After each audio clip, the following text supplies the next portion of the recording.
have issues with infusing things in the home. One of them that we have negative issues with is infusing oil, so that you put something in your vegetable oil or your olive oil so you make it taste like garlic or pepper or whatever.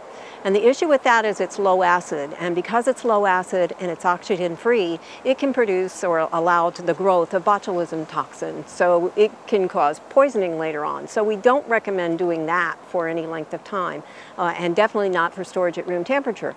But people also want to infuse honey, and I have a more positive response to that one. Because honey is acidic itself, the botulism toxin will not grow in honey. The bacteria can't grow there, so we can infuse honey. So I'm going to show you how to do that. It's very, very simple, requires no processing or anything along that line.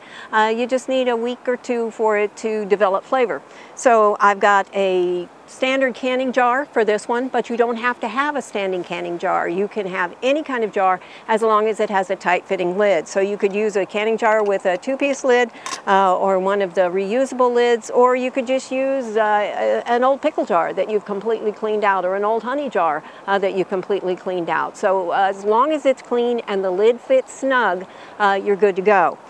So very simple here. I'm going to put 2 to 3 sprigs of some sort of an herb in here, and I'm using rosemary, but you could use real common ones are thyme and sage as well. So there are lots of others that people use. And then you pour, after you clean your jar really well, you pour about 2 cups of honey into it and put the lid on. You're going to want to push that honey down a little bit to make sure it stays submerged. And then you're going to store it on your shelf until probably 5 to 7 days. You can check the temperature, see how much has actually come out of it. And this is ready to go into storage for that period of time. Now, once that time period has gone by and it's developed the amount of flavor you want, either, again, 5 to 7 days, 2 weeks, somewhere in that area. Some things like vanilla pods take a little bit longer for that flavor to transfer than some of the herbs do. You don't want to leave that in there. It's not going to help it in any case anymore. So you get another jar, and here you can use some of those pretty jars that people always want to do canning in that we don't recommend, because we recommend a standing canning jar and standard lid. Use some sort of a strainer, like this works fine, and put this over the mouth of that other jar that you've cleaned well, and just transfer it in and strain the herb or whatever it is you're adding the infusion with out.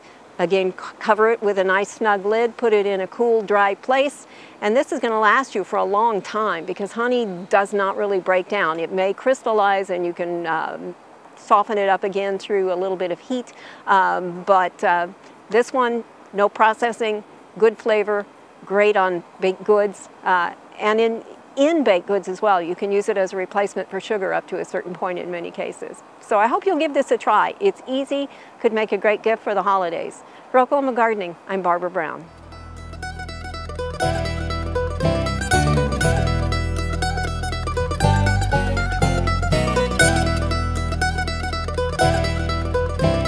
We hope you enjoyed this video. It's part of our Oklahoma Gardening YouTube channel.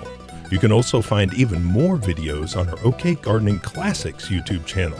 And join us on social media for great gardening tips, photos, and discussion.